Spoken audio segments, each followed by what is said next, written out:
Bismillahirrahmanirrahim. Assalamualaikum warahmatullahi wabarakatuh. Alhamdulillah, wassalatu wassalamu ala rasulillah wa ala alihi wa sahbihi wa man wala. Amma ba'du. Para pemirsa sekalian, Alhamdulillah di pagi hari ini kita bisa berjumpa kembali, kita bisa bertemu kembali dalam agenda kajian rutin Tafsir Al-Munir. Di pertemuan sebelumnya kita sudah membahas ayat kedua dari surat Al-Baqarah, yaitu mengenai kevalidan isi Al-Quran, juga mengenai otentisitas ya, atau kemurnian, bahwa Al-Quran itu kitab yang tidak diragukan dan kitab yang menjadi petunjuk bagi umat manusia atau bagi orang-orang yang bertakwa. Nah, kita sambung ayat kedua ini dengan ayat ketiga. Siapa yang dimaksud dengan orang-orang yang bertakwa pada ayat kedua tersebut? Maka di sini Allah menjelaskan, A'udzubillahi minasyaitonirrajim, alladzina yu'minuna bil ghaibi wa yuqimunas salata wa mimma razaqnahum yunfiqun.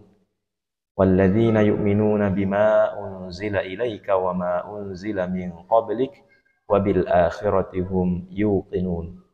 Ulaika ala hudam min rabbihim wa ulaika humul muflihun. Jadi di ayat ketiga sampai ayat kelima ini Allah Subhanahu wa taala menjelaskan mengenai ciri orang-orang yang bertakwa. Syekh Wahbah Az-Zuhaili menjelaskan, beliau menyebutkan dari tiga ayat tersebut atau ayat ketiga sampai ayat keempat ya. Kalau ayat kelima itu kan menjelaskan mengenai balasan bagi orang-orang yang bertakwa. Beliau menyebutkan bahwa ada 4 ciri orang yang bertakwa yang disebutkan oleh Allah Subhanahu wa taala dalam ayat-ayat ini. Beliau mengatakan, "Tsumma abanallahu ta'ala arba'a sifatin lil muttaqina alladzina yantafi'una bil Qur'an." Syekh Al-Zuhaili menyebutkan Allah menjelaskan mengenai 4 sifat orang-orang yang bertakwa yang bisa mengambil manfaat dari Al-Quran. Yang pertama, alladzina yu'minuna bil ghaib. Ya, itu beliau menyebutkan wahumul ladzina yu'minuna wa yusaddiquna bil ghaibiyat allati akhbara anhal Qur'anu minal ba'tsi wal hisab was-sirati wal jannah wan nari wa ghairiha. Nah, jadi intinya ciri yang pertama itu orang-orang yang percaya dengan hal-hal yang gaib.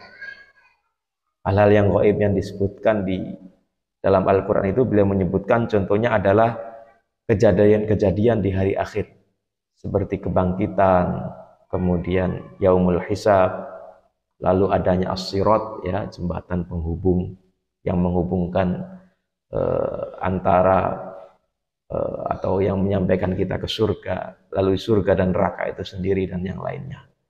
Itu termasuk kategori hal-hal yang gaib. Intinya percaya terhadap hal yang gaib itu adalah percaya terhadap sesuatu yang tidak kasat mata. Ya, sesuatu yang tidak bisa dilihat dengan mata secara langsung. Ya. Jadi kita meyakini bahwa di balik alam materi ini ada alam lain yang kita tidak bisa melihatnya secara langsung, seperti alam ruh, alam jin, alam malaikat, dan beliau menyebutkan di sini wa ala ra'siha wujudillahi wa wihdaniyatih. Pokok dari percaya kepada yang gaib itu adalah percaya kepada keberadaan Allah Subhanahu wa taala dan wihdaniyatih, dan juga percaya terhadap keesaan Allah Subhanahu wa taala. Artinya ciri pertama ini berbicara tentang keimanan ya. Orang yang bertakwa itu haruslah orang yang beriman kepada Allah Subhanahu wa taala dan apa-apa yang datang dari Allah berupa hal yang gaib tadi. Nah, kemudian di ayat atau lanjutan dari ayat ketiga itu wa yuqimunas salata wa mimma razaqnahum yunfiqun. Nah, beliau menyebutkan 2 poin. Poin yang pertama, summa yu'addunas sholata ala al-wajhil akmali bisyurutiha wa arkaniha wa adabiha wa khusyu'iha, yaitu menjalankan sholat secara sempurna, syarat-syarat, rukun-rukun, adab-adab, dan kekhusyuannya. Nah, jadi yang kedua adalah sholat, menjalankan sholat. Lalu yang ketiga, summa yunfiquna fi wujuhil birri wal ihsan minal amwal, menginfakkan fi wujuhil birri wal ihsan, dari atau di jalan kebaikan, ya, kebaikan terhadap orang lain dengan cara menginfakkan harta. Artinya apa? Artinya ada dua aspek yang harus dilakukan oleh orang-orang yang beriman. Yang pertama adalah aspek keimanan atau ibadah yang sifatnya hubungan dengan Allah, ibadah ritual. Ya, ibadah ritual dicontohkan di sini adalah sholat. Dan sholat itu disebutkan yuqimunas sholat. Artinya sholat yang dilaksanakan itu harus dengan khusyuk dan mentadaburi ayat-ayat yang dibaca. Karena menurut beliau, sholat yang tidak dilaksanakan dengan khusyuk itu ibarat jasad tanpa ruh. Ya, jadi ibadahnya itu harus ibadah yang benar-benar khusyuk, ibadah yang benar-benar dijalankan dengan serius, tidak hanya menggugurkan kewajiban. Nah, lalu yang kedua adalah berinfak.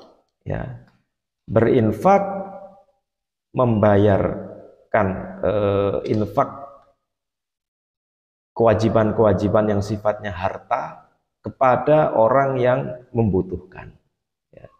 Sehingga dari aspek ini beliau menyebutkan kalau dua hal ini bisa dilakukan, maka ada dua pondasi yang bisa dibangun dari pondasi